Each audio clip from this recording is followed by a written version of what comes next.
Good afternoon, and thank you for joining me. I am Red Pill 78, the corruption detector, and this is your Red Pill News Brief. In a report from the Dan Bongino Show, Rod Rosenstein is set to leave the DOJ once Attorney General is confirmed. Deputy Attorney General Rod Rosenstein is expected to step down from the Department of Justice once the new AG is confirmed. Fox News reports that Rosenstein wants to ensure that incoming Attorney General nominee Bill Barr smoothly transitions into the new job. Officials close to Rosenstein told Fox that the deputy AG has long thought of his position at the DOJ as a 2-year job, and his departure would align with his 2-year deadline. A disturbing New York Times report in September 2018 revealed that Rosenstein wanted to secretly record President Trump to expose the chaos consuming the administration. He also allegedly discussed invoking the 25th Amendment to remove the president from office. Rosenstein has denied the reports about him, and stories surfaced that made the comments in jest. However, former FBI General Counsel James Baker told Congress he took Rosenstein's comments seriously. While Baker was not in the room with Rosenstein when he made the comments, 2 of his associates were: FBI Deputy Director Andrew McCabe and FBI lawyer Lisa Page. Both McCabe and Page allegedly took Rosenstein seriously and conveyed that to Baker. Well, this could be good news if Rosenstein is going to be leaving his position at the Attorney General's office, Deputy Attorney General's office at the DOJ. It could mean that his work is all but done. Once Bill Barr gets in there, he's not going to have any of the same restrictions on himself that Jeff Sessions did. And hopefully, in the meantime, Matthew Whitaker is going to be able to clean house and get things taken care of. Next, we have a very surprising report from the Daily Caller. CNN's Chris Cuomo defends the wall for a second night in a row. CNN anchor Chris Cuomo defended President Donald Trump's proposed wall on the U.S.-Mexico border for the second night in a row on Tuesday. Cuomo, who attended a lunch with the president and other TV anchors Tuesday afternoon, hosted a CNN panel to react to Trump's National Oval Office address on immigration. Some of the panelists were less than enthralled by the president's demand for a wall and his insistence that the border situation is a crisis, but Cuomo sprang to Trump's defense. Let's just get something straight for the audience right now, because this is one of those things that's literally been bothering me. Almost ruined my vacation, Cuomo asserted. There is a barrier system all along the southern border. They need more. Anybody who does the reporting, anybody who talks to the people down there doing the work, the men and the women, they need more of what the president is increasingly describing as his own idea for a bollard fence, Cuomo said. A bollard fence also refers to steel slats, which Trump has increasingly embraced at the request of Border Patrol agents and as a compromise to the Democrats. Cuomo also noted that Democrats agreed to finance something similar in the past.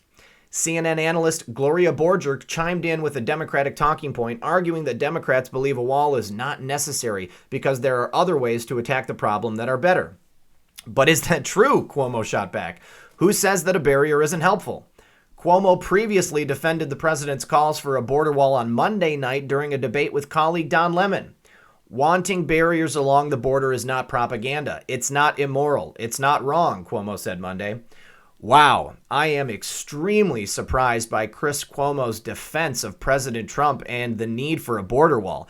He is essentially breaking rank with all of his colleagues at CNN. Does this mean that Chris Cuomo understands the writing is on the wall? I tend to think so.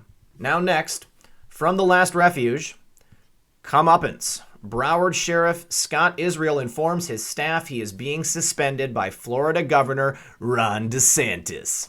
Florida Governor Ron DeSantis was inaugurated yesterday, and moments later, reports surfaced from the Miami Herald that corrupt Broward County Sheriff Scott Israel is packing up his office and preparing to be suspended. Let's hope this is accurate.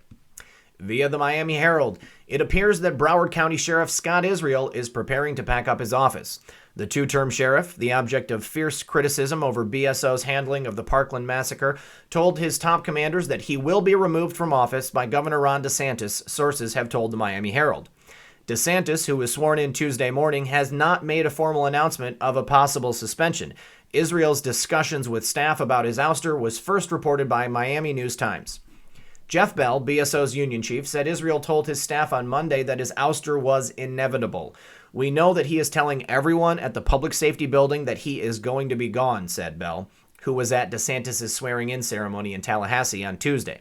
Several candidates have been mentioned as possible replacements, including former Broward Sheriff Al Lamberti, a Republican like DeSantis, but Bell would not indicate whether the union was backing anyone. The 2013 Broward County School Board policy known as the Promise Program. Promise Program is the collaborative policy between all county school officials, including the school superintendent, the school board, and law enforcement, that instructs officers to not arrest high school students. This policy sits at the center of understanding why the massacre by Nicholas Cruz was not stopped by law enforcement. School officials are the primary foot soldiers carrying out county political policy. Actual physical security of school students is not their primary role. They don't have time for that. The Broward County school official is in place to protect the school system policy and ensure students are not arrested for criminal conduct. If you begin reviewing the downstream consequences with a correct understanding of the originating policy objectives, then everything begins to make sense. You can see from the program outline the scale of the agreement and which parties contributed to the policy. Here's the original PDF. Yeah, and you guys can take a look at that in the pinned comment below. I think this is very good news. I'm not surprised at all. Scott Israel needs to be removed from his position. He has been ineffective. He has used taxpayer money for campaigning. He has campaigned on the job. He has sent officers to campaign for him. Disgusting, disgusting. All right, and lastly today, Zero Hedge is reporting that Deutsche Bank prosecutors have seized massive client lists during their Panama Papers raid. Prosecutors in Frankfurt seized a list of more than 900 Deutsche Bank clients in a tax evasion case known commonly as the Panama Papers, a set of leaked documents which resulted in a raid at the German bank's headquarters in November, according to Bloomberg. The list is said to contain the names of individuals and entities mostly located outside Germany, while the raid was focused on the role of a former Deutsche Bank wealth management entity located in the British Virgin Islands. The Panama Papers showed that Deutsche Bank employees may have helped customers set up offshore companies in tax havens, prosecutors said at the time. Those companies were allegedly involved in tax evasion, they said, adding that 900 clients were allegedly served via the unit. Wow.